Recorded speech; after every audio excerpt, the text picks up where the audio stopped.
வெக்கமா இல்ல? இங்க வந்து இப்படி நிக்கிறதுக்கு உனக்கு வெக்கமா இல்ல? நீ எல்லாம் என் செருப்புக்கு சமம்.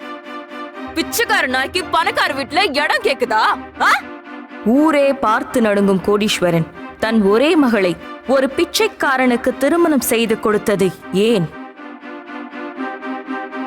நகரத்தில் உள்ள எல்லா கோடீஸ்வரர்களும் அந்த பிச்சைக்காரனின் காலில் விழ காரணம் என்ன?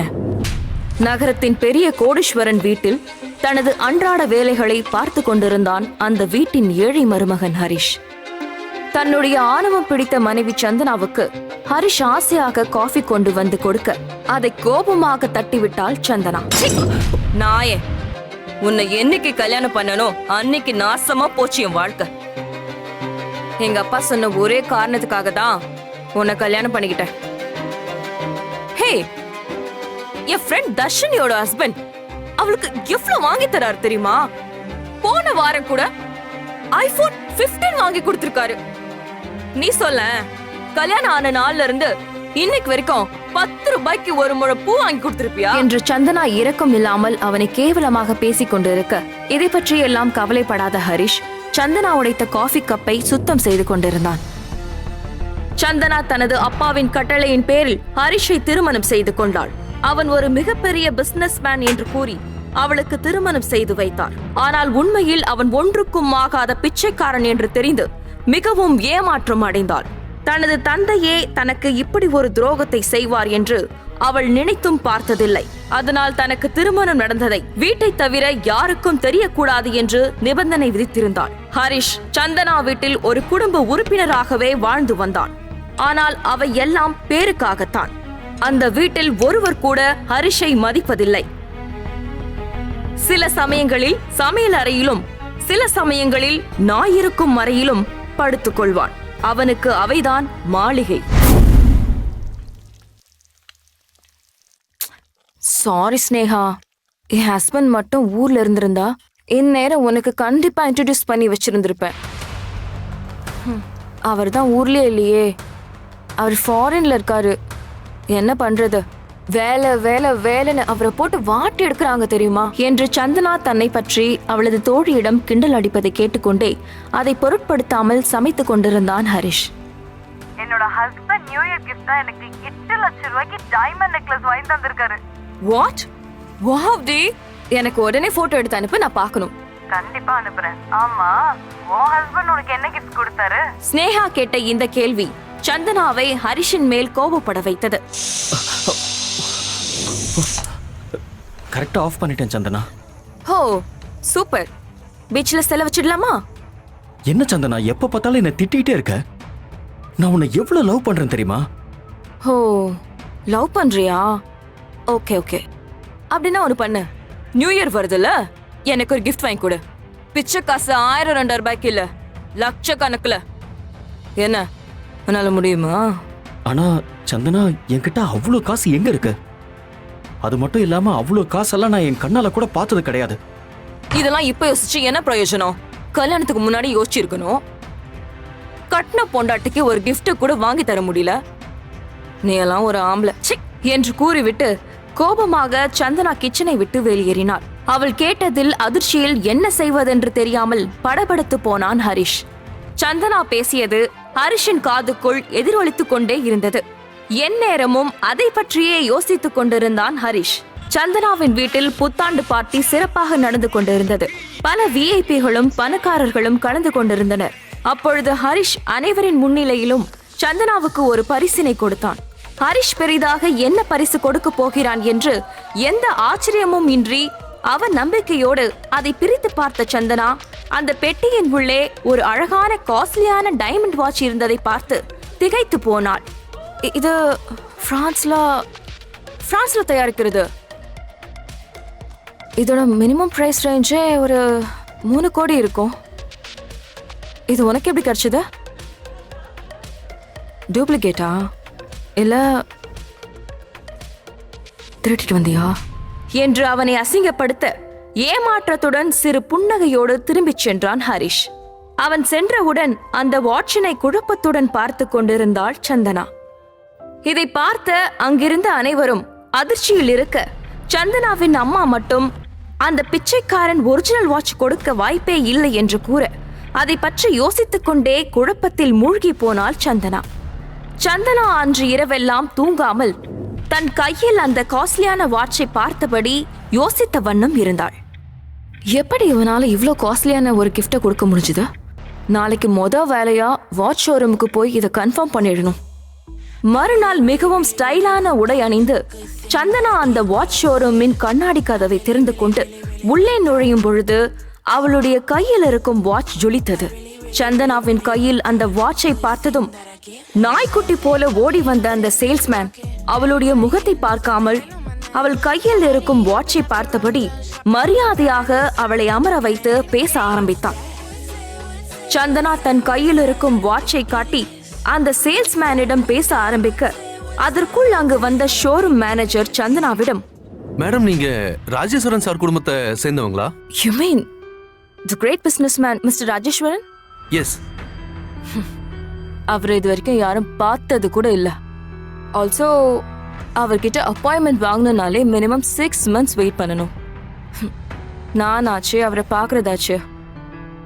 ஆமா, என்கிட்ட எதுக்கு இதெல்லாம் கேக்குறீங்க? இல்ல மேடம், உங்க கையில கட்டிருக்கீங்களே இந்த வாட்ச், இது ஒரு ஸ்பெஷல் எடிஷன். இந்த வாட்ச்ல இருக்கிற டைமண்ட் டிசைன் இது எல்லாமே ஒரிஜினல்ல மட்டும்தான் இருக்கும்.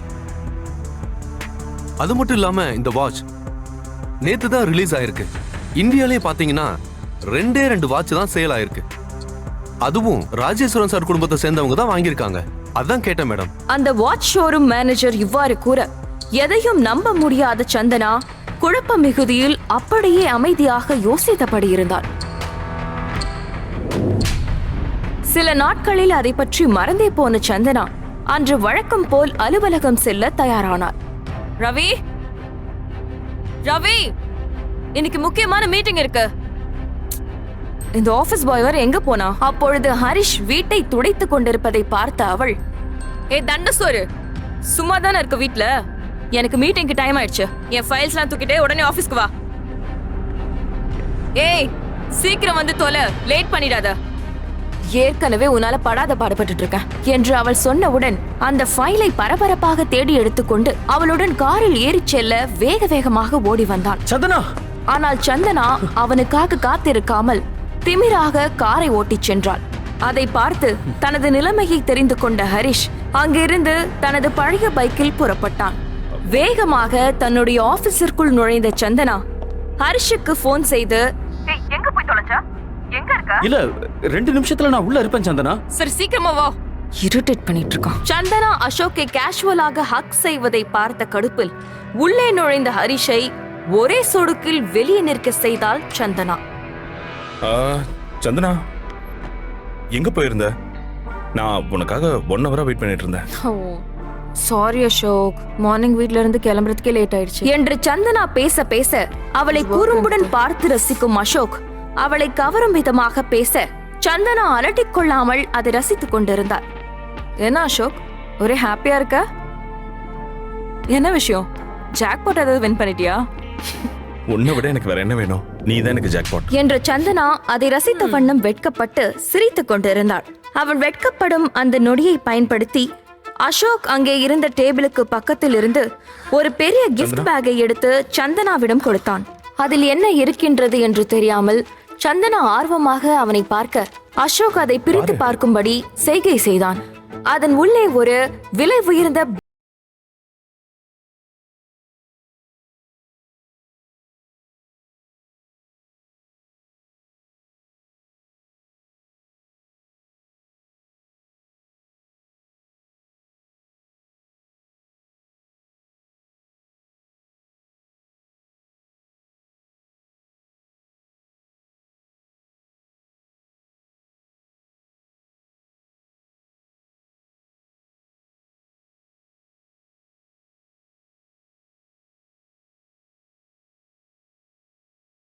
அதே பேக் தானே இது? எக்ஸாக்ட்லி. அப்ப இன்னில இருந்து நானும் ஒரு செலிபிரிட்டியா? இன்னில இருந்து இல்ல, நீ என்னைக்குமே செலிபிரிட்டி தான். அவர்கள் பேசிக் கொண்டிருப்பதை கோபத்தோடு பார்த்து கொண்டிருந்த ஹரிஷ் எந்த முன்னறிவிப்பும் இன்றி உள்ளே நுழைந்தான். ஹரிஷ் எதற்காக உள்ளே வந்தான் என்கிற யோசனையில் சந்தனா ஹரிஷை பார்த்து முறைக்க, சந்தனா, இது ஒரிஜினல் இல்ல, டூப்ளிகேட். ஆமா. ஏய், யார் நீ? உனக்கு இந்த பேக பத்தி தெரியுமா? இதோட விலை தெரியுமா? எங்க தயாரிச்சதுன்னு தெரியுமா? சந்திரா, இந்த மாதிரி நாய்களை எல்லாம் எதுக்குள்ள விடுற? நாளைக்கு எதையாவது திருடிட்டு போயிட்டானா என்ன பண்ணுவ? ஆபீஸ் பாய் வேலை பார்க்கறவன், கார் துடைக்கிறவன் நம்ம கிட்டேயே வரக்கூடாது. நாம தான் டிஸ்டன்ஸ் மெயின்டைன் பண்ணணும். ஏய், உனக்கு இந்த பேக் பத்தி என்னடா தெரியும்? நிஜமா தான் சொல்றேன் சந்தனா. ஒரிஜினல் பேக்ல 6 லெட்டர்ஸ் இருக்கும், ஆனா இதுல 7 இருக்கு. அது மட்டும் இல்லாம இதுல கம்பெனியோட பேரும் தப்பா தான் இருக்கு. நீயே பாரு. ஒரிஜினல்ல போல்டு லெட்டர்ல இருக்கும், ஆனா இதுல எல்லாம் ஸ்மால் லெட்டர்ல இருக்கு. முதலில் ஹரிஷ் சொன்னதை கேட்டு சந்தேகிக்கும்படி அவளை பார்த்த சந்தனா தன்னுடைய வாட்சை ஒரு முறை பார்த்துவிட்டு அந்த பேக்கை உற்று பார்த்தாள். இதை பார்த்து பதறி போன அசோக் பக்கத்தில் இருந்த டேபிளை வேகமாக அடித்துவிட்டு, நான் என் ஃப்ரெண்டு கிட்ட பேசிட்டு இருக்கேன், நீ யாரா குறுக்க பேசுற? முதல்ல வெளியே போடா. அசோக், சந்திரா, நான் இதை எவ்வளவு ஆசையா உனக்கு வாங்கிட்டு வந்தது தெரியுமா? கேவலம் இந்த பரதேசி பேச்சை கேட்டுக்கிட்டு என்ன சந்தேகப்படுறியா? ஹே, இது உனக்கே நல்லா இருக்கா? சந்திரா, நீயே சொல்லு, நான் எதுக்கு உனக்கு டூப்ளிகேட் பேக்கை வாங்கி கொடுக்கணும்? கொஞ்சம் யோசிச்சு பாரு என்று அசோக் சமாளிக்க, அருகில் வந்த ஹரிஷ் உரிமையாக சந்தனாவின் கைகளை பிடித்து அவளுடைய கையில் இருந்த வாட்சை தொட்டு காட்டியபடி அழுத்தமாக பேச ஆரம்பித்தான். இதுவரைக்கும் நான் உனக்கு எந்த அட்வைஸும் பண்ணது கிடையாது, ஆனா இப்ப சொல்றேன். இந்த அசோக் உன்னை இம்ப்ரெஸ் பண்ணி கரெக்ட் பண்றதுக்கு சீப்பான பொருளை வாங்கிட்டு வந்து அவன் உன்னை ஏமாத்த தான் பார்க்கறான். அவனை நம்பாத. நான் இப்ப சொல்றேன், இந்த உலகத்திலேயே என்னால மட்டும்தான் ஒரிஜினல் கிஃப்ட உனக்கு தர முடியும் என்று பேசிய ஹரிஷ் சந்தனாவின் கைகளை விட்டு அதற்கு மேல் எதுவும் பேசாமல் அசோக் முகத்தை பார்த்து முறைத்துவிட்டு அந்த கேபினிலிருந்து வெளியேறினான். கல்யாணம் ஆகி 2 வருஷத்துல இந்த மாதிரி இவன் கோவப்பட்டு நான் பார்த்ததே இல்ல. நான் அவன் கூட நிறைய சண்டை போட்டிருக்கேன், ஆனா நான் ஏமாந்துடக்கூடாதுன்னு எதை பத்தியும் கவலைப்படாம எனக்காக பேசிட்டு போறான். ஒருவேளை உண்மையாவே நான் தான் இவனை புரிஞ்சுக்கலையா என்று யோசித்துக் கொண்டே திரும்பியவள் அசோக் டென்ஷனாக தன்னுடைய டையை சரி செய்து கொண்டிருப்பதை கவனித்தாள். அசோக்கை பார்த்த அடுத்த நொடியில் சந்தனாவின் எண்ணம் மீண்டும் தலைகீழாக மாறியது. ச்சே, என்ன ஒரு முட்டாள்தனமான யோசனை. ஹரிஷால எனக்கு எந்த பயனும் கிடையாது, ஆனா அசோக் எனக்கு பிசினஸ் பார்ட்னர். அது மட்டும் இல்லாம எனக்காக என்ன வேணும்னாலும் செய்யற ஒரு பெரிய பணக்காரன். ஹரிஷ் சொல்றது கேட்டு அசோக் பார்ட்னர்ஷிப்ல இருந்து போயிட்டா என்ன ஆகுறது? எனக்கு அந்த பிச்சைக்கார ஹரிஷ் வேணாம், அசோக் தான் வேணும் என்று சிந்தித்தவள் கேபினை விட்டு வேகமாக வெளியே வந்தாள். ஏ ஹரிஷ், எனக்கே அட்வைஸ் பண்ற அளவுக்கு வந்துட்டியா? உனக்கு யார் அந்த உரிமையை கொடுத்தா? எப்பவுமே நீ எனக்கு அடிமைதான், புரிஞ்சுதா? சொல்ற வேலைய மட்டும் பாரு, தேவையில்லாம என் விஷயத்துல எல்லாம் மூக்கு நுழைக்காத. முதல்ல இங்கிருந்து கிளம்ப என்று சொன்ன சந்தனா அங்கிருந்து நகர, ஹரிஷ் கிளம்புவதற்கு முன்னே அவனை தடுத்து வன்மத்தோடு பேச வந்தான் அசோக். டேய், எவ்வளவு தைரியம் இருந்தா என் கிஃப்ட ஃபேக்னு சொல்லுவ? உனக்கு அந்த கிஃப்டோட மதிப்பு என்னன்னு தெரியுமா? என்னடா ஷர்ட் இது? பிளாட்ஃபார்ம்ல வாங்கினது தானே, பிச்சைக்கார நாய. பிராண்ட் என்னன்னு தெரியுமா உனக்கு? நீ என் கிஃப்ட பத்தி தப்பா பேசுறியா? தனது அமைதியை அடிமைத்தனம் என்று எண்ணுவதற்கு பதிலடி கொடுக்க முடிவு செய்தான் ஹரிஷ். ஏ அசோக், நான் சொல்றத நல்லா கேட்டுக்கோ. நான் ஒன்னும் ஆபீஸ் பாயோ இல்ல கார் துடைக்கிறவனோ இல்ல.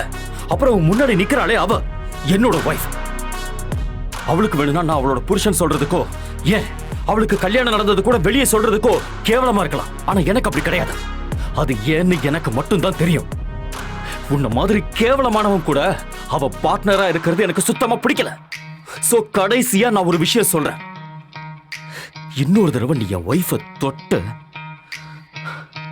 இல்ல அவ பக்கம் நீ திரும்பி பார்த்தா கூட பார்த்த இடத்திலேயே நான் உன்னை செஞ்சிருவேன்.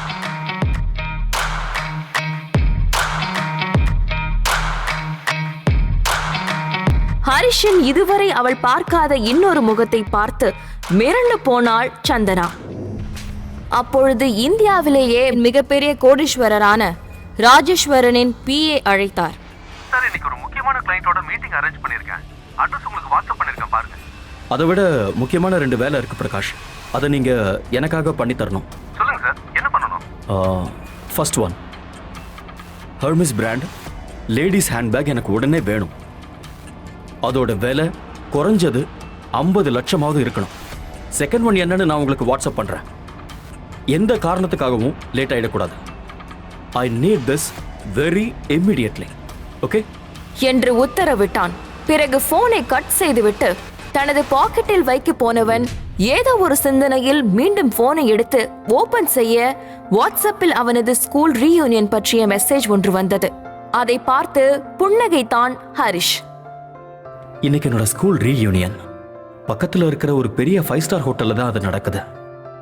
எனக்கு தெரிஞ்சு நான் என் வாழ்க்கையில் ரொம்ப சந்தோஷமா இருந்த நாட்கள் எல்லாமே நான் என்னோட ஸ்கூல்ல ஃப்ரெண்ட்ஸோட இருந்தப்பதான். எந்த மனுஷனா இருந்தாலும் தன்னோட மலரும் நினைவுகளை யோசிச்சு பார்க்கும்போது மனசு லேசாயிடும். இந்த நாளை நான் எப்படி மறந்தேன்னே தெரியல. இதை மட்டும் மிஸ் பண்ணவே கூடாது.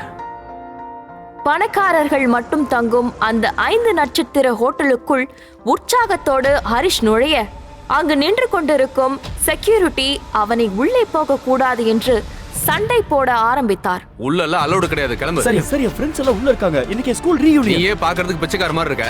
இந்த ஹோட்டல்ல உன் ஃப்ரெண்ட்ஸ் இருக்காங்களா? இத பார், இது பெரிய பெரிய பணக்காரங்களா வந்து போற இடம். இங்க உன்ன மாதிரி லோ கிளாஸ்ல இடம் கிடையாது.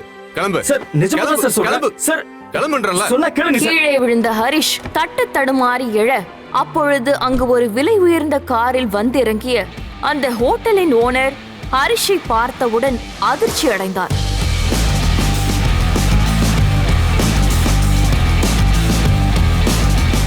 ஹரிஷ் சார்.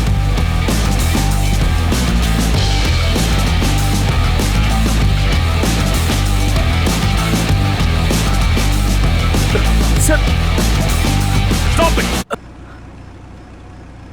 தெரியுமாடா யார் மேல கை வச்சிருக்கீங்க? I'll shoot every one of you bloody. Sir, Harish sir. ஐயோ வேண்டாம் சார், இவங்களுக்கு என்ன தெரியும், விடுங்க சார், வாங்க சார்.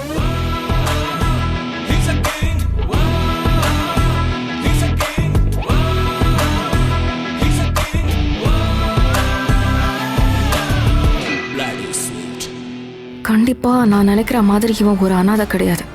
இவனுக்கு இன்னொரு முகம் இருக்கு. கோடிக்கணக்கில் gift தரான், திடீர்னு வேற ஒரு முகத்தை காட்டுறான். இவனை பார்த்து தாஜ் ஹோட்டல் ஓனரே மிரண்டு போறாரு. இவன் நிஜமா யாரு? சந்தனா சந்தேகிப்பதை போல் ஹரிஷின் உண்மையான முகம் என்ன? இத்தனை நாள் ஒரு பிச்சைக்காரன் போய் ஹரிஷ் நடித்தது ஏன்? இந்த சுவாரஸ்யமான பரபரப்பான கதையை தொடர்ந்து தெரிந்து கொள்ள இப்பொழுதே பாக்கெட் FM-ஐ இன்ஸ்டால் செய்து இலவசமாக கேட்டு மகிழுங்கள். கிங்.